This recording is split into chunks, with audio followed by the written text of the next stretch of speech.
నా జన్మదినం పురస్కరించుకొని ఇతరేతర వివిధ కాలనీ నుంచి మన్సూరాబాద్ డివిజన్లో ఇటు మొదలు పెడితే Lakshmareddy colony, TV colony, Vanagiri colony, అదేవిధంగా మరి Balaji colony, Sainath colony, Vijayasri colony, Chitraseema colony, judges colony phase 1 and మనకు వచ్చేసి శ్రీరామ్ నగర్ కాలనీ, సాయిరామ్ నగర్ కాలనీ నుంచి కాలనీ సంక్షేమ సంఘం అధ్యక్షులు, కాలనీ వాసులు అందరూ కూడా వచ్చి ఈరోజు నన్ను బ్లెస్ చేయడం జరిగింది.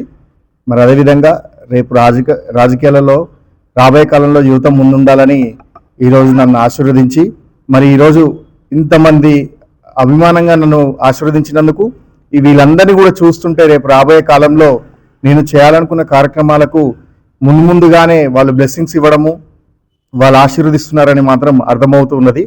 మరి అదేవిధంగా వాళ్ళకు కూడా నేను ఈ మీడియా ద్వారా తెలియజేసేది ఏంటంటే ఎవరికి కూడా సమస్యలు ఉన్నా కూడా పరిష్కరిస్తామని, రాబోయే తరానికి యువత రాజకీయం అంటే ఏందనేది తెలియజేస్తానని, అదేవిధంగా మరి కాలనీలో డివిజన్లో ఉన్నటువంటి మన్సూరాబాద్ డివిజన్లో ఉన్నటువంటి కాలనీ సమస్యలు పెద్ద సమస్యలు, ఇప్పుడు చెరుకట్ట ఉంది, చెరుకట్ట సమస్య కానివ్వండి, డ్రైనేజ్ సమస్యలు కానివ్వండి, అదేవిధంగా జడ్జెస్ కాలనీలో ఉన్నటువంటి అక్కడ డ్రైనేజ్ స్మెల్ అంతా కూడా రావడం జరుగుతుంది.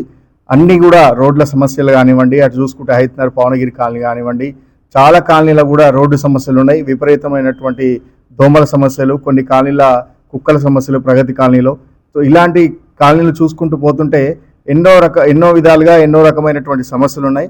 మరి ఇలాంటి నా యొక్క జన్మదినానికి వచ్చినటువంటి నాకు సంబంధించినటువంటి కార్యకర్తలు, పార్టీ కార్యకర్తలు, అభిమానులు, సీనియర్ నాయకులు వీళ్ళందరినీ చూస్తుంటే నన్ను ముందుగానే ఎంకరేజ్ చేస్తూ వాళ్ళ యొక్క ఆశీర్వాదాలు ఇస్తూ చాలా ఈ విధమైనటువంటి చూస్తుంటే చాలా సంతోషదాయకంగా ఉంది. మరి ప్రతి కాలనీ సభ్యులకు, సంక్షేమ సభ్యులకు, కాలనీ ప్రెసిడెంట్లకు, ప్రతి ఒక్కరికి నన్ను ఇక్కడికి వచ్చి ఇంటికి వచ్చి ఆశీర్వదించిన అందరికి కూడా ప్రతి ఒక్కరికి కూడా పేరు పేరున ధన్యవాదాలు తెలియజేస్తూ ప్రతి ఒక్కరికి కూడా అభినందనలు తెలియజేస్తున్నాను. నా పేరు దామోదర్ గౌడ్, జడ్జెస్ కాలనీ.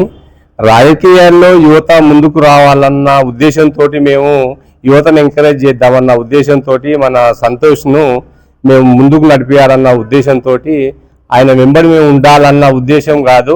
ఆ యువత ఎవరు వచ్చినా ఆదర్శంగా ఇట్లాంటి వ్యక్తులు ముందుకు వస్తే మేము తప్పకుండా ఆయనకు సపోర్ట్గా నిలిచి ఆయన భావితరాలకు పునాదిగా ఉండాలి, పునాది చూపిస్తారన్న ఉద్దేశంతో మేము ఆయనను ఆదర్శంగా తీసుకొని ఆయనను ముందుకు నడిపిద్దామన్న ఉద్దేశంతో మేము ఎంకరేజ్మెంట్ చేద్దామన్న ఉద్దేశంతో ఇక్కడికి వచ్చినాము.